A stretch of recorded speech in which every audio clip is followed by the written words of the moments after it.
Okay friends, so successfully നമ്മൾ chapter number 1, chapter number 2 രണ്ട് chapter discuss ചെയ്തിട്ടുണ്ടായിരുന്നു. Next we are moving on towards chapter number 3, that is prospectus and allotment of securities. മക്കളെ, ഇതിനകത്ത് 2 point ആണ് discuss ചെയ്യാനായിട്ടുള്ളത്. ഒന്ന് prospectus, പിന്നെ അതുപോലെ തന്നെ രണ്ടാമത് എന്താണെന്ന് വെച്ചാൽ allotment of securities.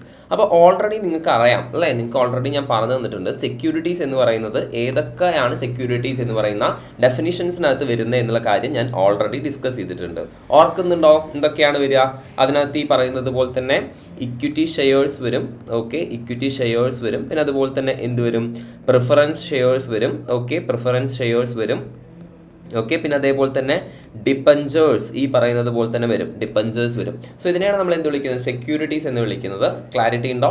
So securities എന്ന് വിളിക്കുന്നത്. സോ സെക്യൂരിറ്റീസിനെ സംബന്ധിച്ച് പറയുകയാണെങ്കിൽ നമ്മൾ ഈ സെക്യൂരിറ്റീസ് സബ്സ്ക്രൈബ് ചെയ്യാൻ വേണ്ടിയിട്ട് ഞാൻ പറഞ്ഞു തന്നിട്ടുണ്ടായിരുന്നു, കമ്പനി ഫോം ഓഫ് ഓർഗനൈസേഷൻ്റെ ഏറ്റവും വലിയ ഒരു അഡ്വാൻറ്റേജ്, ഏറ്റവും വലിയൊരു ബെനിഫിറ്റ് ആണ് മൊബിലൈസ് ചെയ്യാൻ വേണ്ടിയിട്ട് സാധിക്കും. എന്ത് മൊബിലൈസ് ചെയ്യാൻ വേണ്ടിയിട്ട് സാധിക്കും? Large amount of capital mobilise ചെയ്യാൻ വേണ്ടിയിട്ട് ഈ പറയുന്നത് പോലെ തന്നെ സാധിക്കും. സോ അതിന് വേണ്ടിയിട്ട് അവർ ഈ പറയുന്നത് പോലെ തന്നെ സെക്യൂരിറ്റീസ് എന്ത് ചെയ്യാണ്? സെക്യൂരിറ്റീസ് ഇഷ്യൂ ചെയ്യുകയാണ്. അത് നമുക്ക് കുറച്ചും കൂടെ ടെക്നിക്കലായിട്ട് എന്ത് പറയാം?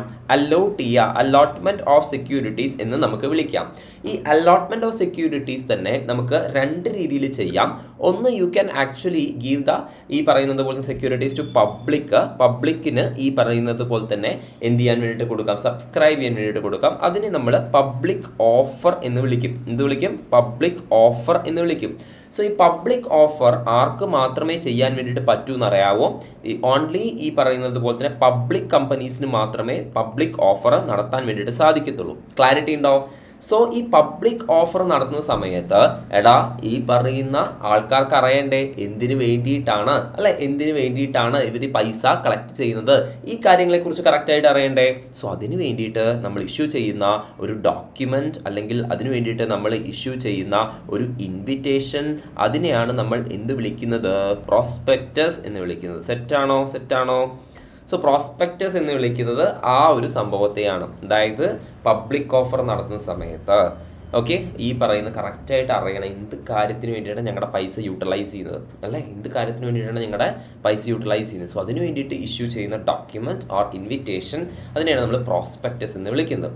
അപ്പോൾ ഈ ഒരു ചാപ്റ്ററിനകത്ത് നമ്മൾ പ്രോസ്പെക്ടസിനെ കുറിച്ച് സംസാരിക്കും. പിന്നെ അതേപോലെ തന്നെ അലോട്ട്മെന്റ് ഓഫ് സെക്യൂരിറ്റീസിനെ കുറിച്ച് സംസാരിക്കും. പ്രൊസീജിയറായിട്ടുള്ള കുറച്ച് കാര്യങ്ങളും അതിനകത്ത് ഈ പറയുന്നത് പോലെ തന്നെ എന്ത് ഉണ്ട്? 3 ക്ലാസ്സസിൽ നമ്മൾ വൃത്തിയായിട്ട് ഈ ഒരു ചാപ്റ്റർ കംപ്ലീറ്റ് ചെയ്യുന്നു. സെറ്റല്ലേ? ക്ലാരിറ്റി ഇല്ലേ? So that's it guys prospectus and allotment of securities. So മനസ്സിലാക്കുക, സെക്ഷൻ നമ്പർ 23 തൊട്ടിട്ട് 41 വരെ പബ്ലിക് ഓഫറിനെ കുറിച്ചാണ് സംസാരിക്കുന്നത്. It's part 1 of chapter 3. Okay, section 42 എന്ന് പറയുന്നത് പ്രൈവറ്റ് പ്ലേസ്മെന്റ് ആണ്. Part 2 of chapter 3. മനസ്സിലാകുന്നുണ്ടോ? സോ ആദ്യം നമ്മൾ ഭയങ്കര അടിപൊളിയായിട്ട് നമ്മുടെ സെക്ഷൻ നമ്പർ 23 കടക്കുകയാണ്. Public offer and private placement. So section number 23 public offer and private placement. So ഈ പറയുന്ന കമ്പനീസിന് മെയിൻലി സ്പീക്കിംഗ്, നമുക്ക് ബ്രോഡ്ലി സ്പീക്കിംഗ് നമുക്ക് 2 ടൈപ്പ് ഓഫ് കമ്പനീസ് ആണുള്ളത്. ഒന്ന് പബ്ലിക് കമ്പനി, രണ്ടാമത് പ്രൈവറ്റ് കമ്പനി. സോ പബ്ലിക് കമ്പനിക്ക് ഏതൊക്കെ രീതിയിൽ ഈ പറയുന്നത് പോലെ തന്നെ ഷെയർസ് അല്ലെങ്കിൽ സെക്യൂരിറ്റീസ് ഇഷ്യൂ ചെയ്യാം എന്നുള്ള കാര്യമാണ് സംസാരിക്കാനായിട്ടുള്ളത്. ഏതൊക്കെ രീതിയിൽ എന്ത് ചെയ്യാം? ഷെയർസ് കാര്യങ്ങളൊക്കെ കൊടുക്കാം. ഒന്ന് by public issue. Okay, public issue നമ്മൾ ഓൾറെഡി സംസാരിച്ചിട്ടായിരുന്നു. പബ്ലിക് ഇഷ്യൂ അല്ലെങ്കിൽ പബ്ലിക് ഓഫർ.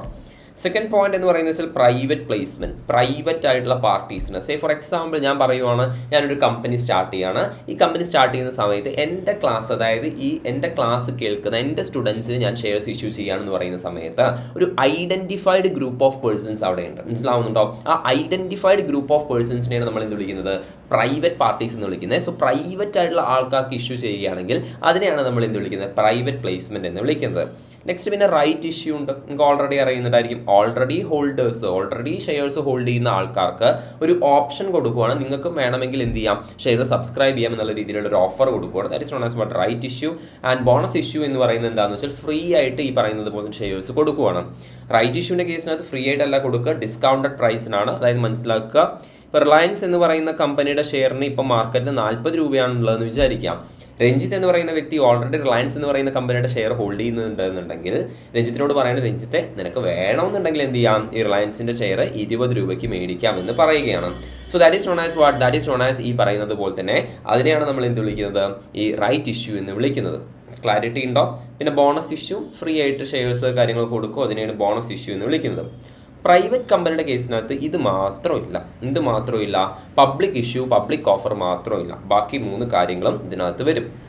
മനസ്സിലാക്കേണ്ട ഒരു കാര്യം, പബ്ലിക് ഓഫറിനകത്ത് തന്നെ 3 സംഭവങ്ങൾ നമ്മൾ പഠിക്കുന്നുണ്ട് അല്ലേ.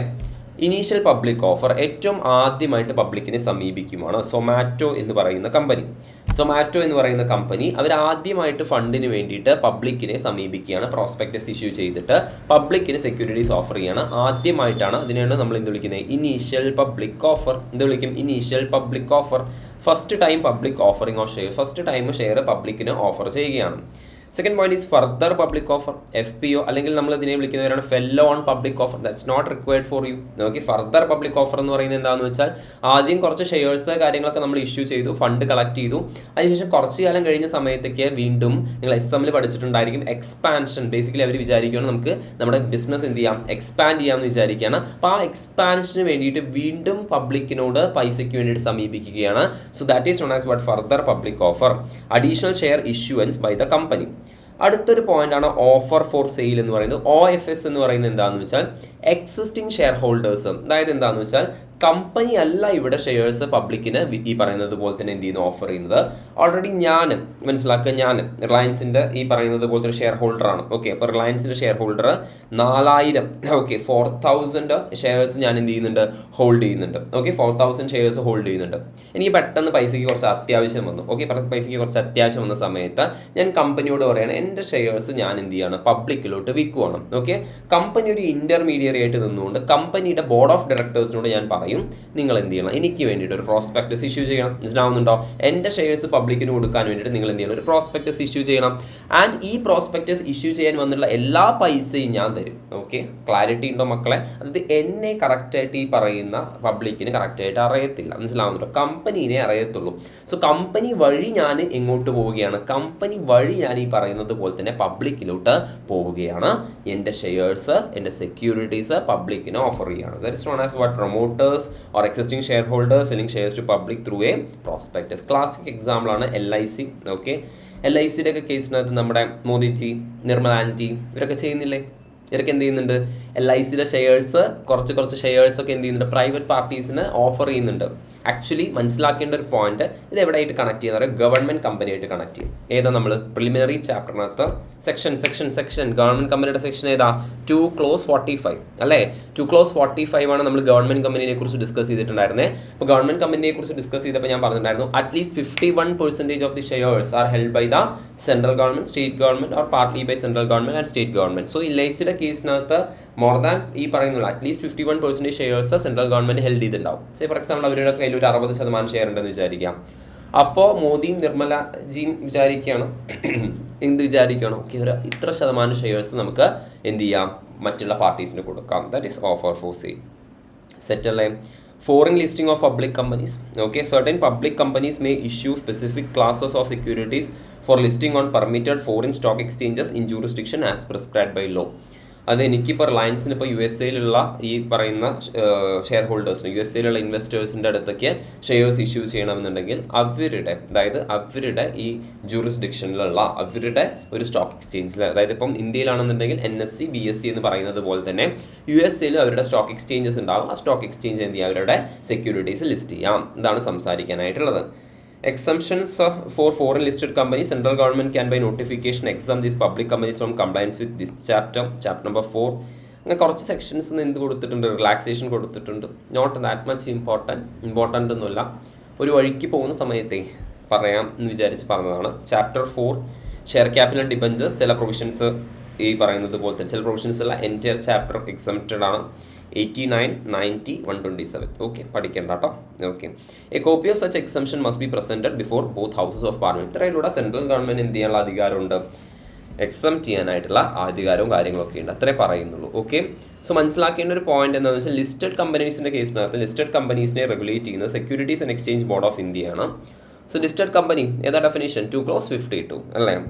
Issue and transfer of securities, non payment of declared dividends, ഇതിൻ്റെ കേസൊക്കെ സെബി ആണ് റെഗുലേറ്റ് ചെയ്യുക. ബാക്കിയുള്ള കാര്യങ്ങളൊക്കെ MCA എന്ത് ചെയ്യും, റെഗുലേറ്റ് ചെയ്യും എന്നുള്ള കാര്യമാണ് സംസാരിക്കാനായിട്ടുള്ളത്. വീണ്ടും നമ്മൾ വരുന്നത് നമ്മുടെ പ്രോസ്പെക്ടസ് എന്ന് പറയുന്ന ഡെഫിനേഷനിലോട്ടാണ് വീണ്ടും നമ്മൾ വരുന്നത്. പ്രോസ്പെക്ടസ് സോ ബേസിക്കലി മനസ്സിലാക്കേണ്ട point 2 Clause 70 of companies act 2013 defines A prospectus as any document described or issued as prospectus. Any document described or issued as prospectus. Say for example ഇവിടെ ഒരു പേപ്പർ ഉണ്ട്. Okay, ഈ ഒരു paper ഉണ്ട്. ഞാൻ ഈ ഒരു പേപ്പർ പ്രോസ്പെക്ടസ് ആണ് എന്ന് പറയുകയാണ്. എൻ്റെ കമ്പനിയുടെ പ്രോസ്പെക്ടസ് ആണ് ഇത് ഡിസ്ക്രൈബ് ചെയ്യണം. ഇതും പ്രോസ്പെക്ടസ് ആണ്. പക്ഷെ അപ്പോൾ വേറൊരു ട്വിസ്റ്റ് ഉണ്ട്. എന്താ ട്വിസ്റ്റ്? അതായത് പ്രോസ്പെക്ടസ് ആണെന്നുണ്ടെങ്കിൽ നമ്മൾ കറക്റ്റായിട്ട് രേഖപ്പെടുത്തേണ്ട കുറേ ഇൻഫർമേഷൻസ് ഉണ്ട്. അപ്പോൾ ഞാനിത് ചുമ്മാ ഇത് പ്രോസ്പെക്ടസ് ആണ് എന്ന് പറഞ്ഞിട്ട് ഇത് ഇഷ്യൂ ചെയ്ത് വെച്ചാൽ ഇന്ന് സംഭവിക്കുന്ന അറിയാവോ? എന്തെങ്കിലും ഇഷ്യൂസ് ഉണ്ടെങ്കിൽ ഇവിടെ എനിക്ക് ലയബിലിറ്റിയും കാര്യങ്ങളൊക്കെ വരും. ഞാൻ ജയിലിലാവും. ഓക്കെ, ഞാൻ ജയിലിലാവും. എനിക്ക് കൂടുതലായിട്ടുള്ള ഫൈനും കാര്യങ്ങളൊക്കെ കിട്ടും. അപ്പോൾ ആ സിറ്റുവേഷൻസിനകത്ത് തന്നെ ആരും അങ്ങനെ വെറുതെ ഇന്നൊരു ഡോക്യുമെൻ്റ് പ്രോസ്പെക്ടസ് എന്നൊന്നും ഇഷ്യൂ ചെയ്യാൻ അല്ല, ഈ പറയുന്നത് പോലെ തന്നെ പറയാൻ മെനക്കെടാറില്ല. മനസ്സിലാവുന്നുണ്ടോ? അതാണ് any document described or issued as a prospectus includes. എന്തൊക്കെ കാര്യങ്ങൾ ഇതിനകത്ത് ഇൻക്ലൂഡ് ചെയ്യും എന്നുള്ള കാര്യമാണ് സംസാരിക്കാനായിട്ടുള്ളത്. First point is red herring prospectus. ഇതിനെക്കുറിച്ച് നമ്മൾ സംസാരിക്കും. റെഡ് ഹെറിംഗ് പ്രോസ്പെക്ടസ് എന്താണെന്ന് സംസാരിക്കും. Shelf prospectus, any notice, circular, advertisement or document inviting offers from public to subscribe or purchase any securities of a body corporate. വേറെ എന്തെങ്കിലും notice, circular, advertisement, ഇവരുടെയൊക്കെ ഉദ്ദേശം എന്താണെന്ന് വെച്ചാൽ ഈ പറയുന്ന പബ്ലിക്കിൻ്റെ കയ്യിൽ നിന്നും ഈ സെക്യൂരിറ്റി സബ്സ്ക്രൈബ് ചെയ്യാൻ വേണ്ടിയിട്ട് ഇഷ്യൂ ചെയ്യുകയാണെന്നുണ്ടെങ്കിൽ അതിനെയും നമ്മൾ എന്ത് തന്നെയാണ് വിളിക്കുക? പ്രോസ്പെക്ടസ് എന്ന് തന്നെയാണ് വിളിക്കുക. ഓക്കെ, ക്ലിയർ അല്ലേ? സെറ്റല്ലേ കാര്യങ്ങൾ? അപ്പോൾ നമ്മൾ 3 കാര്യങ്ങൾ. അപ്പോൾ നമ്മുടെ ഇൻഡെക്സ് പ്രകാരം നമ്മൾ ഇത്ര കാര്യങ്ങളെ പഠിച്ചുള്ളൂ. ടൈപ്സ് ഓഫ് ഓഫർ അല്ലേ? ടൈപ്സ് ഓഫ് ഓഫറിനെ കുറിച്ച് സംസാരിച്ചു. എന്തൊക്കെയാ? Public offer, okay, private placement, right issue, bonus issue, okay, ഇങ്ങനെ കുറച്ച് കാര്യങ്ങൾ സംസാരിച്ചിട്ടുണ്ടായിരുന്നു.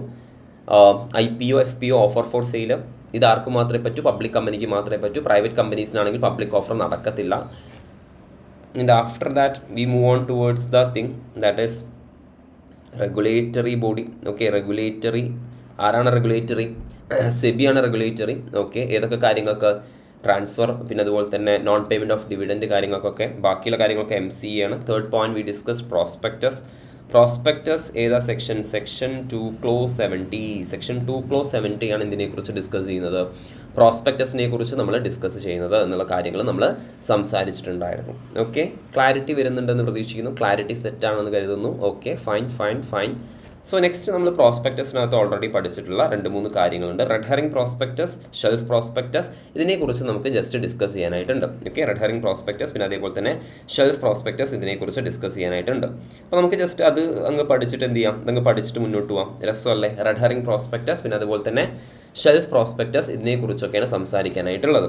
അപ്പോൾ ആദ്യം കഥ പറയാം അല്ലേ? നിങ്ങൾക്ക് എല്ലാവർക്കും കഥ ഇഷ്ടമല്ലേ? നമ്മളെപ്പോഴും കഥ പറഞ്ഞിട്ടാണ് ഓരോ സെക്ഷനിലോട്ടും കടക്കാറുള്ളത്. ഓക്കെ, സോ റെഡ് ഹെറിംഗ് പ്രോസ്പെക്ടസിനെ കുറിച്ച് പറഞ്ഞു കഴിഞ്ഞു വെച്ചാൽ എന്താണ് റെഡ് ഹെറിംഗ് പ്രോസ്പെക്ടസ്, അല്ലെങ്കിൽ എന്താണ് റെഡ് ഹെറിംഗ് പ്രോസ്പെക്ടസ് ഇഷ്യൂ ചെയ്യുന്നതിൻ്റെ റിലവൻസ്, ലോജിക് എന്നുള്ള കാര്യമാണ് നെക്സ്റ്റ് നമുക്ക് നോക്കാനായിട്ടുള്ളത്. ഓക്കെ, കാര്യങ്ങൾ കറക്റ്റായിട്ട് മക്കളെ മനസ്സിലാക്കുക.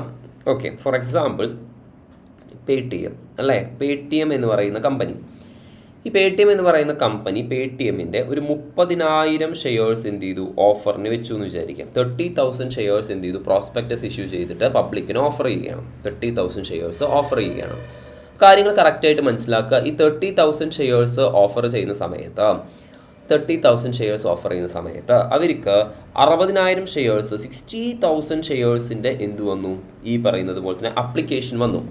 ഇതിനെ നമ്മൾ വിളിക്കുന്ന പേരാണ് എന്ത്? ഓവർ സബ്സ്ക്രിപ്ഷൻ എന്ന് വിളിക്കും അല്ലേ? ഓവറായിട്ട് സബ്സ്ക്രൈബ് ചെയ്യാൻ കൊടുക്കുന്ന സെക്യൂരിറ്റീസിനെക്കാട്ടിലും കൂടുതലായിട്ട് ഓവറായിട്ട് എന്ത് ചെയ്യുന്നു? സെക്യൂരിറ്റി സബ്സ്ക്രൈബ് ചെയ്യുന്നു. ഇതിനെയാണ് നമ്മൾ എന്ത് വിളിക്കുന്നത്? ഓവർ സബ്സ്ക്രിപ്ഷൻ എന്ന് വിളിക്കുന്നത്. ഓക്കെ, വിജയ് ശേഖർ ശർമ്മ, അതായത് പേടിഎമ്മിൻ്റെ മുതലാളി, ഓക്കെ, പേടിഎമ്മിൻ്റെ MD ആയിട്ടുള്ള വിജയ് ശേഖർ ശർമ്മ ഇങ്ങനെ സന്തോഷിക്കുകയോ ദുഃഖിക്കുകയോ? ഇങ്ങനെ സന്തോഷിക്കുകയോ ദുഃഖിക്കുകയോ? ജസ്റ്റ് ഒന്ന് ആൻസർ മൈൻഡിൽ പറഞ്ഞു. എന്നിട്ട് ഞാൻ നോർമലി ഓഫ്ലൈൻ ക്ലാസ്സിലാണെങ്കിൽ നമുക്കിങ്ങനെ ഇൻട്രാക്ഷനൊക്കെ ആയിട്ട് പോവാം. പക്ഷേ ഈ ഓൺലൈൻ ക്ലാസ്സിലാവുന്ന സമയത്ത് നിങ്ങൾ ഇൻട്രാക്ട് ചെയ്യണം. നിങ്ങളപ്പോൾ സാറേ സന്തോഷിക്കുന്നൊക്കെ പറഞ്ഞാലേ രസം ഉണ്ടാവും, അല്ലെങ്കിൽ രസം ഉണ്ടാവില്ല. ഓക്കെ, എനിക്ക് എങ്ങനെ നോക്കിയാലും രസം ഉണ്ടാവില്ല. എനിക്ക് എപ്പോഴാണ് രസം ഉണ്ടാവുക? എനിക്ക് രസം ഉണ്ടാവും നിങ്ങളുടെ റിവ്യൂ കേൾക്കുന്ന സമയത്തും നിങ്ങളുടെ നല്ല മാർക്കും നിങ്ങൾ പാസ്സാവുന്ന സമയത്തും ഒക്കെയാണ് എനിക്ക് രസം ഉണ്ടാവുക. ഓക്കെ, അപ്പോൾ നിങ്ങൾ നൈസായിട്ട് എന്ത് ചെയ്യണം? ഇൻട്രാക്ട് ചെയ്യണം. ഓക്കെ, നിങ്ങൾ ഈ പറയുന്നത് പോലെ തന്നെ വേറെ ആരോ അല്ലേ, പാരൻസൊക്കെ എന്ത് വിചാരിച്ചോട്ടെ, എന്നാലും വിജയ് ശേഖർ ശർമ്മയ്ക്ക് സന്തോഷം വരുമോ ദുഃഖം വരുമോ? കുറേ പേര് ഇപ്പോൾ പറഞ്ഞിട്ടുണ്ടാവും സാറേ സന്തോഷമല്ലേ, കാരണം 30,000 ഷെയർസും അല്ലേ 60,000 ഷെയർസും സബ്സ്ക്രിപ്ഷൻ വന്നു എന്ന് പറയുന്നുണ്ട് അല്ലേ. എടാ പക്ഷേ ഈ 60,000 ഷെയർ നമുക്ക് ഇഷ്യൂ ചെയ്യാൻ പറ്റുമോ? ഇല്ല, ഓവർ സബ്സ്ക്രിപ്ഷൻ അല്ലേ, റിജക്റ്റ് ചെയ്യേണ്ടി വരും. നിങ്ങളത് ലോജിക്കലായിട്ട് ആലോചിച്ച് നോക്കിയേ. ശരിക്കും ഇങ്ങനെ ദുഃഖിക്കും. കാരണം എന്താണെന്ന് അറിയാവോടാ? ഈ പറയുന്ന 30,000 ഷെയർ അവരിപ്പോൾ ഒരു 20 രൂപയ്ക്കാണ് ഓഫർ ചെയ്യുന്നതെന്ന് വിചാരിക്കാം. അതായത് 10 രൂപ നോമിനൽ വാല്യൂ, 10 രൂപ പ്രീമിയവും. ഓക്കെ, 10 രൂപ നോമിനൽ വാല്യൂ, ഓക്കെ, നോമിനലും പിന്നെ അതുപോലെ തന്നെ 10 രൂപ പ്രീമിയവും. അങ്ങനെയാണ് ടോട്ടൽ 20 രൂപയ്ക്ക് ഇഷ്യൂ ചെയ്യുന്നതെന്ന് വിചാരിക്കാം. ഓക്കെ, അങ്ങനെയാണ് 20 രൂപയ്ക്ക് ഇഷ്യൂ ചെയ്യുന്നതെന്ന് ആലോചിക്കാം. അപ്പോൾ ആ സിറ്റുവേഷൻസിനകത്ത് എന്താ സംഭവിക്കുന്ന കാര്യം കറക്റ്റായിട്ട് മനസ്സിലാക്കുക. വിജയ് ശേഖർ ശർമ്മയ്ക്ക് തോന്നുകയാണ് എൻ്റെ കമ്പനിയുടെ ഷെയറിൻ്റെ പൈസ ഇതിലും കൂടുതൽ ആൾക്കാർ കാണുന്നത് കൊണ്ടാണ് എന്ത് ചെയ്യുന്നത്, 60,000 ആൾക്കാർ ഇതിന് വേണ്ടിയിട്ട് എന്ത് ചെയ്തിട്ടുള്ളത് വന്നിട്ടുള്ളത്. വിച്ച് മീൻസ് ദാറ്റ് എനിക്ക് 20 പകരം എത്ര രൂപ ഇടാമായിരുന്നു, 40 രൂപ ഇടാമായിരുന്നു, 40 റുപ്പീസ് ഇടാമായിരുന്നു എന്നല്ല അയാൾ ചിന്തിക്കുക. വിച്ച് മീൻസ് ദാറ്റ് അയാൾക്ക് കറക്റ്റായിട്ട് അയാളുടെ കമ്പനിയുടെ ഷെയർ എത്ര രൂപയ്ക്ക് പോകും എന്ന് പ്രെഡിക്റ്റ് ചെയ്യാൻ വേണ്ടിയിട്ട് പറ്റിയില്ല. അപ്പോൾ എന്ത് ചെയ്യാൻ പറ്റും? അപ്പോൾ നമുക്ക് എന്ത് ചെയ്യാൻ പറ്റും? അപ്പോൾ നമുക്ക് ചെയ്യാൻ പറ്റുന്ന ഒരു കാര്യമാണ് പബ്ലിക്കിന് വിടുക. നിങ്ങൾ തീരുമാനിച്ചോ, നിങ്ങൾ എൻ്റെ കമ്പനിയുടെ ഷെയറിൻ്റെ പ്രൈസ് നിങ്ങൾ തീരുമാനിച്ചോ, നോ ഇഷ്യൂസ്, പ്രശ്നമൊന്നുമില്ല എന്നുള്ള രീതിയിൽ പറയുവാണ്. സോ അങ്ങനെയുള്ള ഒരു കാര്യത്തെയാണ് നമ്മൾ എന്ത് വിളിക്കുന്നതെന്ന് വെച്ചാൽ ബുക്ക് ബിൽഡിംഗ് പ്രോസസ്സ് എന്ന് വിളിക്കുന്നത്. മനസ്സിലാവുന്നുണ്ടോ? Book building process. ഒന്നും കൂടെ കഥ പറഞ്ഞു തരാം. അതായത് ഒരു കമ്പനിയുടെ ഷെയർ ഓഫർ ചെയ്യുകയാണ്. സോ കമ്പനിയുടെ ഷെയർ ഓഫർ ചെയ്യുന്ന സമയത്ത് അവരൊരു പ്രൈസ് കോട്ട് ചെയ്തു. പക്ഷെ അവർ കോട്ട് ചെയ്ത പ്രൈസിനേക്കാളും കൂടുതൽ പ്രൈസ് പബ്ലിക് കണ്ടിട്ടുണ്ടായിരുന്നു. ഓക്കെ, അപ്പോൾ ചില കമ്പനീസിന് കറക്റ്റായിട്ട് എസ്റ്റിമേറ്റ് ചെയ്യാൻ പറ്റില്ല എത്ര രൂപയാണ് അവരുടെ കമ്പനിയുടെ ഷെയറിന് ഇടേണ്ടത് എന്നുള്ളത് എസ്റ്റിമേറ്റ് ചെയ്യാൻ വേണ്ടിയിട്ട് പറ്റില്ല.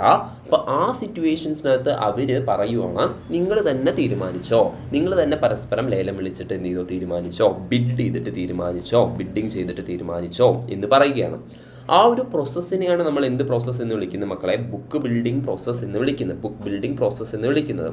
ആൻഡ് അതിന് വേണ്ടിയിട്ട് ഇപ്പോൾ ഒരു പടം തുടങ്ങുന്നതിന് മുൻപ് ഒരു ട്രെയിലർ പോലെ, ഒരു പ്രോസ്പെക്ടസ് ഇറക്കുന്നതിന് മുൻപ് ഒരു ട്രെയിലർ പോലെ നമ്മൾ ഇഷ്യൂ ചെയ്യുന്ന പ്രോസ്പെക്ടസിനെയാണ് നമ്മൾ എന്ത് വിളിക്കുന്നത്? Red herring prospectus, RHP, red herring prospectus എന്ന് വിളിക്കുന്നത്. ക്ലാരിറ്റി ഉണ്ടോ? ക്ലിയർ ആണോ? ഭയങ്കര ലോജിക്കലായിട്ടുള്ളൊരു കോൺസെപ്റ്റാണ്. മനസ്സിലാവുന്നുണ്ടോ? അപ്പോൾ നിങ്ങൾക്ക് രണ്ട് രീതിയിൽ പഠിക്കാം, അല്ലെങ്കിൽ കാണാപ്പാഠം പഠിക്കാം. But I will not encourage that. എൻ്റെ ഒരു സ്റ്റുഡൻ്റ് ആവുന്ന സമയത്ത് ഓക്കെ ഒരു കാരണവശാലും കാണാതെ പഠിക്കുക എന്ന് പറയുന്ന ഒരു സംഭവമേ അവിടെ നിലവിലില്ല. So red herring prospectus, okay, section number 32.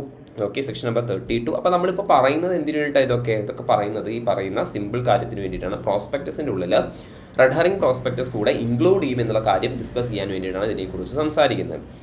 Section number 32, red herring prospectus. Okay, so normal prospectus includes exact premium per share and exact number of shares. Red herring prospectus includes total issue size and price band എന്നൊക്കെ പറഞ്ഞു വെച്ചാൽ ഇപ്പം 20 രൂപ തൊട്ടിട്ട് ഒരു 60 രൂപയുടെ ഇടയിലും ആ ഒരു റേഞ്ചിൽ അതിനാണ് പ്രൈസ് ബാൻഡ് എന്ന് വിളിക്കുന്നത്. അല്ല, ഇലാസ്റ്റിക് ബാൻഡ് പോലെയുള്ള ബാൻഡാണ്. Making it preliminary version of final prospectus. ഞാൻ പറഞ്ഞില്ലേ, ഇപ്പോൾ ഫൈനൽ പ്രോസ്പെക്ടസ് എന്ന് പറയുന്നതാണ് സിനിമ ഇറങ്ങുന്നതിന് മുൻപുള്ള ട്രെയിലർ. ഇതാണ് റെഡ് ഹെറിംഗ് പ്രോസ്പെക്ടസ്. ക്ലാരിറ്റി ഉണ്ടോ? Purpose of red herring prospectus use in book building process to determine the issue price. Okay, issue price തീരുമാനിക്കാൻ വേണ്ടിയിട്ടുള്ള ഒരു ബുക്ക് ബിൽഡിംഗ് പ്രോസസ്സായിട്ട് നമുക്ക് റെഡ് ഹെറിംഗ് പ്രോസ്പെക്ടസിനെ കാണാവുന്നതാണ്. A price band, example 400 to 420 is mentioned in red herring prospectus. Investors bid ലേലം വിളിക്കും within the price band during the 3 to 7 day subscription period. Okay. Bids below cut off price rejected and refunded. Okay. അതായത് cut off price എന്ന് പറയുന്നത് എന്താണെന്ന് വെച്ചാൽ ഒരു average price തീരുമാനിക്കും. ഇപ്പോൾ ഇവിടെ 400 to 420 ആണെന്നുണ്ടെങ്കിൽ ഒരു ആവറേജ് പ്രൈസ് എന്ന് പറയുന്നത് 415 ആണെങ്കിൽ 415 താഴെയുള്ള ബിഡ് അതൊക്കെ റിജക്റ്റ് ചെയ്യും, റീഫണ്ട് ചെയ്യും. Bids above cut off price shares allotted and excess refunded എന്ന് പറയുമ്പോൾ ചില ആൾക്കാർ ഇപ്പോൾ 417 രൂപയ്ക്ക് ഞാൻ ഷെയർ എടുക്കാമെന്ന് വിചാരിച്ചു. പക്ഷേ കട്ട് ഓഫ് ഈ പറയുന്നത് പോലത്തെ പ്രൈസ് എന്ന് പറയുന്നത് ആവറേജ് പ്രൈസ് ആണ്, 415 കട്ട് ഓഫ് പ്രൈസ് വന്നത്. അങ്ങനെയാണെങ്കിൽ ആ 2 രൂപ എന്ത് ചെയ്യും, നമ്മൾ റീഫണ്ട് ചെയ്യും. ഓക്കെ, ഫൈനൽ ഇഷ്യൂ പ്രൈസ് എന്ന് പറയുന്നതായിരിക്കും കട്ട് ഓഫ് പ്രൈസ് ആയിരിക്കും, 415 ആയിരിക്കും ഫൈനൽ ഇഷ്യൂ പ്രൈസ് എന്ന് പറയുന്നത്. ക്ലാരിറ്റി ഉണ്ടോ? സോ സിമ്പിളാടാ, സെറ്റ് സാധനങ്ങളേ ഉള്ളൂ, സിമ്പിൾ സാധനങ്ങളേ ഉള്ളൂ. സോ നമുക്ക് പെട്ടെന്ന് റെഡ് ഹെറിംഗ് പ്രോസ്പെക്ടസിൻ്റെ മീനിങ്ങും കൂടെ ഒന്ന് വായിക്കാം. മീനിങ്ങും കൂടെ വായിച്ചിട്ട് ഞാൻ എന്ത് ചെയ്യാം, റെഡ് ഹെറിംഗ് പ്രോസ്പെക്ടസ് കാണിച്ചു തരാം. Okay, meaning of red herring prospectus. Red herring means incomplete information. Red ഹെറിംഗിൻ്റെ മീനിങ് എന്ന് പറയുന്നതാണ് ഇൻഫോർമേഷൻ കംപ്ലീറ്റ് ആയിട്ടുള്ള ഇൻഫോർമേഷനാണ്. കംപ്ലീറ്റ് ആയിട്ടുള്ള ഇൻഫോർമേഷൻ ഇല്ല. And red herring prospectus does not include complete details of quantum or price of securities. ഈ ഒരു പോയിന്റാണ് നിങ്ങൾ എഴുതേണ്ടത്. ടോട്ടൽ ക്വാണ്ടിറ്റി, എത്ര ഷെയർസ് ഇഷ്യൂ ചെയ്യുമെന്നോ ടോട്ടൽ ഈ പറയുന്നത് പോലെ തന്നെ ഏത് പ്രൈസിൽ ഇഷ്യൂ ചെയ്യുമെന്നോ അതിൻ്റെ ഡീറ്റെയിൽസോ കാര്യങ്ങളൊന്നും റെഡ് ഹെറിംഗ് പ്രോസ്പെക്ടസിനകത്ത് ഉണ്ടാവില്ല. Filing and compliance. Filing of RHP. A company must file an red herring prospectus with the register at least 3 days before opening the subscription list. 3 ദിവസം മുൻപെങ്കിലും റെഡ് ഹെറിംഗ് പ്രോസ്പെക്ടസ് ഈ പറയുന്നത് പോലെ തന്നെ file ചെയ്യണം. ആരടുത്ത് file ചെയ്യണം? ROCൻ്റെ അടുത്ത് file ചെയ്യണം. ഞാൻ പറഞ്ഞിട്ടുണ്ടായിരുന്നു എന്ത് കാര്യങ്ങളുണ്ടെങ്കിലും നമ്മൾ നമ്മുടെ അമ്മേനെ അറിയിക്കണം എന്ന് പറയുന്ന പോലെ തന്നെ എന്ത് കാര്യങ്ങളുണ്ടെങ്കിലും കമ്പനിയുടെ ROCനെ അറിയിക്കണം. മനസ്സിലാവുന്നുണ്ടോ? Okay. Status of red herring prospectus and RHP has a same obligation. പ്രോസ്പെക്ടസിനുള്ള എല്ലാവിധ രീതിയിലുള്ള റെസ്പോൺസിബിലിറ്റീസും ആര് നോക്കണം? റെഡ് ഹെറിംഗ് പ്രോസ്പെക്ടസ് ഒക്കെ നോക്കണം. Any changes between red herring prospectus and final prospectus must be highlighted. എന്തെങ്കിലും ചേഞ്ചസ് ഉണ്ടെങ്കിൽ അത് കറക്റ്റായിട്ട് എന്ത് ചെയ്യണം? നമ്മൾ രേഖപ്പെടുത്തണം. After offer closes the final prospectus, capital raised, closing price, additional information must be filed with ROC and SEBI. അതായത് ശരിക്കുള്ള prospectus, register of companies, SEBI ഇവരൊക്കെ ആയിട്ട് ഫയൽ ചെയ്യണം. So that's it guys with the red herring prospectus. അടുത്ത ക്ലാസ്സിൽ അടുത്ത point നമുക്ക് കാണാം.